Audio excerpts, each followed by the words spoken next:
Hi, I'm Deanna Springer with a fun Stitch It Sisters quilting project. First, let's introduce our guest to Stitch It Sisters, Jill Repp. You may know Jill as the host of many June Tailor project inspiration videos. Welcome to Stitch It Sisters, Jill. Thanks, Deanna. It is so great to be here with Team NZP and Stitch It Sisters. We have a fun project for you today. I know you've probably have all heard of paint by number, but this is sew by number, and it's called Quilt As You Go. And we're gonna create a fun pet placemat using a one-step process. So we're gonna layer our fabrics with our printed batting and backing, and we're gonna stitch it all in one step. It's great for beginners or if you're teaching a little child how to sew. Let's take a look at the project we're making today. We'll be stitching our Quilt As You Go pet placemat in a fun fish shape with the Perfect Day Fat Quarter Pack by My Mind's Eye for Riley Blake Designs, June Tailor's Magic Seam Wand and Glue Stick, Schmet's Machine Quilting Needles in a size 90, Clover's Stiletto Awl and 28mm rotary cutter, and our Burnett B77 sewing machine with dual feed and knee lift.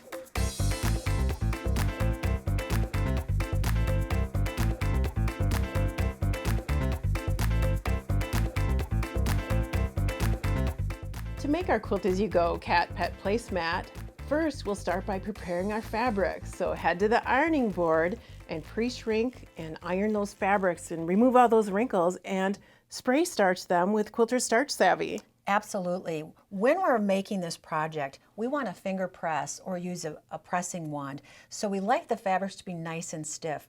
I actually like to put 2 layers of starch on my fabrics. So remember, spray starch, let it soak in for a little bit, press, and then repeat the process. That's going to make finger pressing so much easier as we construct our project. And you taught me, Jill, that you need to take the time and let that starch soak in. Yeah, it's hard to do, but just give it a few seconds, let it soak in. Otherwise, your iron is just going to evaporate the starch and it won't do it any good. Next, we'll cut our fabrics. So we'll head to the cutting board and use our shape cut and cut our pieces for the front. The shape cut's really handy because it can cut these 2.5-inch strips really quickly and more importantly, accurately, and you can get them all done in one fell swoop. There's 1/2-inch slots in the shape cut, so easy to find the 2.5-inch mark, 5, and just keep going. And this is such a fat quarter friendly project. You can choose a fat quarter pack that all coordinates and it has a design to the fabric or a direction. So we fussy cut these. We didn't cut crosswise fabric strips for these center pieces.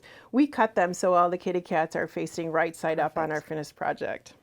Our next step is we are going to take our printed fleece. This is actually fusible fleece, and you can see that our numbers are here, and we're going to be following and sewing numerically.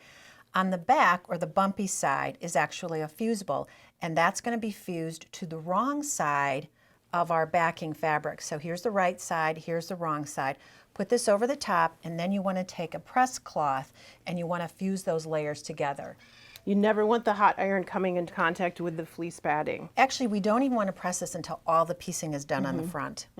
So once that is complete and it's pressed on, we are going to trim around the edge. The next step is cutting around that outside shape. So we head to the rotary cutting mat and we trim all around the outside of that line. And we've got that done here. So now we are ready to do the fun part, the piecing. So we're going to start out with piece 1 that's already been starched, and that goes into position on number 1.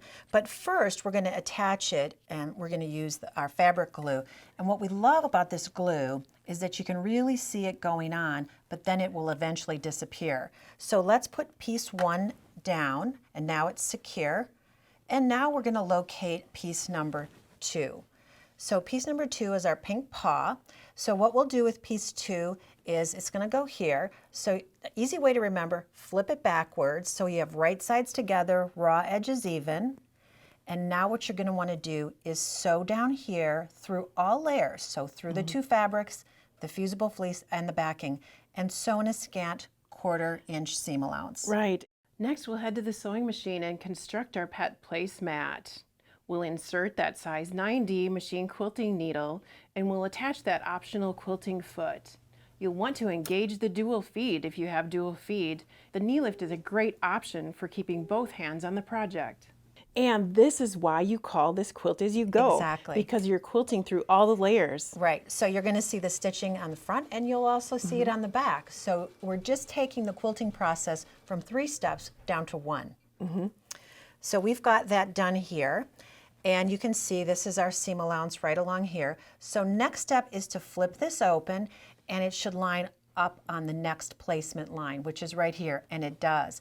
But now we have to get that seam allowance nice and flat. So you can either finger press like this, or we like using the magic seamed one. This is made out of wood, and we know wood is a great conductor of heat. So you can either use this side and get it pressed, or this angled side. I like using the angled side, and I also like to heat that up on the sole plate of your iron. So that'll absorb the heat and kind of allow you kind of look a little mini iron right here. So you're gonna go right along here until you get that seam allowance absolutely flat. Now we're ready for piece 3. For piece 3. So again, take your piece just to kind of look where you're gonna be sewing, fold it over onto piece 1, and remember these are placement lines here. Those are not stitching lines, those are placement lines. Now our 1/4 inch seam allowance is going to go along here. And we've got that done here for you. Flip that open and it should land right on the next placement line, and it does. And then we're just gonna press that seam allowance open. And the fabric covers that area, that paint by number technique that you showed or talked about earlier. It's covering, you're painting with fabric. And that's why this is such a great project for kids, because it's super easy. They can, sew and flip and really see results quickly. Right, and plan that afternoon of sewing with your youth, and you could have all this pre-cut and ready to go, and then they can just go right to the fun of the sewing machine. And the iron's not hot. We're using the magic seam wand, so it's kid-friendly. So now we've got our pieces 4 and 5 done here, and just a couple more, and we've got our top already pieced. It's coming together. So piece 6 and piece 7 is already sewn. Flip that open. It lands right on the line, and we'll finger press there and on piece 7 as well. Magic seam wand. And because you spray starch that seam really opens up with the help of the magic seam wand. It actually makes just a perfect flat surface for us. And now we have 8 and 9. We have 8 and 9. And it's okay when you flip these open that you're covering up the edge. It's okay because we're going to show you exactly how we kind of turn this over, stitch, and trim. Right, there's no precision piecing. It's going to be cut later, so it's a great method. All right, now we're going to add our long strips, 10 and 11 and 12 and 13. So we'll pull this over. 10 is sewn along here, and we'll bring that up. And the same with piece 11. And then get those nice and flat. And on to our last piece, which is 12 and 13. Let's show 12 and 13 here, because I thought this was a unique idea. Although we've cut the fish shape out already, we still have one straight, easy strip of fabric. And you just overlay that, center that, and when you stitch, you're kind of just stitching 2 fabric layers together in that fishtail area, but it doesn't matter. It works. It works. So 1/4 inch seam allowance, and then we will flip that open and do the same for 13. Now we have it all done, and this is where you like to stitch. I do. I like to, the next step would be to trim this, but I just like when I do quilt binding, I like to stitch all the way around the outside of the project before I move on to the binding step. So I stitched a scant 1/4 inch all the way around the outside of the fish shape. Perfect. All through all layers, it's secured through all layers, and then we trim. We head to the cutting mat and we trim right along the edge of that backing and batting edge of the fabric. And once that's done, now we have some decisions to make, because now we have to finish it off. So you can use traditional binding, and when you use traditional binding, if you want to cut it on a bias, it's going to actually go around all these curved areas a lot nicer. So it must be biased. With our quilt binding, we have rectangle and square quilts. That can be crosswise fabric strips. This is shape, so this is true bias. Exactly. True bias. So we just use the binding buddy, and we cut our 2.5 inch strips, and then we seam them together at the sewing machine to make one long continuous bias binding. And here's our step-by-step showing the binding already stitched in place. So there are several different ways you could stitch binding to your project, but we like to stitch the binding to the front of the project. So we just stitched a scant quarter of an inch all the way around the outside edge, aligning the cut edges of the binding with the cut edges of the project. And then you just turn that binding to the back, and we like to use wonder clips to secure that binding to the outside edge. So we'll just add some wonder clips, and then once we have the entire project bound and stitched, we like to use a little bit of Clover's 1/4 inch wonder tape to secure the binding inside of itself. We just catch that in, that binding, and then you continue stitching all the way around, and then we like to stitch in the ditch. So you could use a stitch in the ditch foot, or you like to use some decorative stitches here too, Jill. I do, you know, because it has to be exciting for your cat, right? Right. So you could choose, say, a blanket stitch or a decorative stitch and stitch that binding to the project. Or you can also use some kind of pre-made binding that you've purchased. Or I love what you guys did here and use this pre-purchased trim. That is adorable.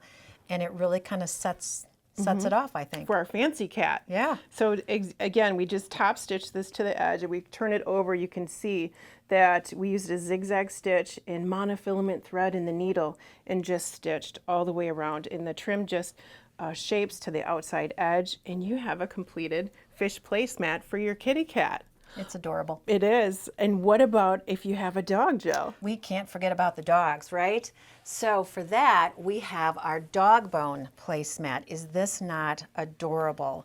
So this is what it looks like when it's complete. We love that square on point in the center. And then you just add triangles and strips, and you've got it done in no time. In the triangles, we cut squares first and then cut squares in half diagonally. So we're cutting just squares and rectangles. And it's easy if you use the shape cut, because you can cut your square and then you can see where the two 45-degree marks intersect on the shape cut. Cut right through the center and you get perfect half square triangles. So let's just quickly review this. This is our printed fusible fleece, and remember, we're just going to press with a press cloth the bumpy side or the fusible on the wrong side of the backing fabric, and then we're going to go through the steps. This is great fabric to use for piece 1, the squares on point, and again, we're going to then take piece 2 and 3 and put them on our placement line. And the only piece we glue down is just piece number 1. Yes, we can. So we use the glue stick, and we just glue that down. Put a little on here to hold it in place. So you could use pins if you'd like, but we found we don't need any pins at all using the glue stick with piece number 1. And what's better than easy, right? And that will disappear, so you don't need to worry about that. Then piece 2 and 3 we're going to put on our placement line. So again, I like to just kind of position it so I know where I'm going, flip it back over, right sides together, raw edges even, and sew in that scant 1/4 inch seam allowance. And then we've got that flipped open, and we have already done, I think we already did our pressing so that our seams are nice and flat, particularly on this one because it's on an angle. You really want to make sure that they get flat. And then we'll add pieces. We need to add piece 4 and 5. Exactly. So like this. Lay it where it will go.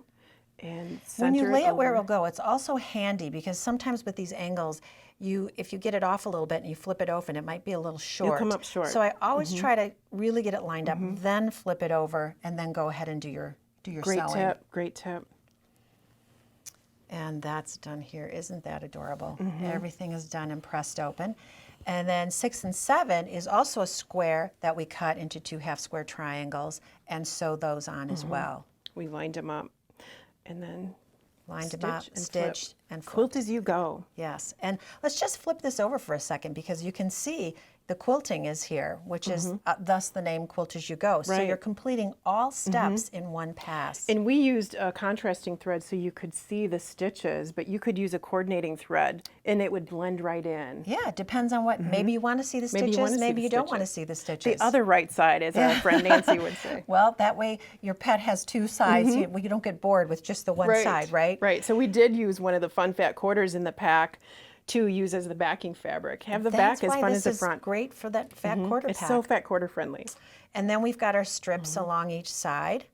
And then our last 4 pieces are Yes. We're back to the blue strips. We're back to the blue, exactly. So again, kind of lay them in position, flip them over to make sure everything's going to sew up correctly. We want to kind of measure that twice and sew once, right? Right, right. And then the last step would be to add one in each lower corner. It goes together so quickly and it's so fun. It's so fun. You've taken all the guesswork. It looks like precision piecing. You've taken all the guesswork out of it though with your Quilt As You Go technique. Now, one thing you could do at this point, or let's look at our next step actually.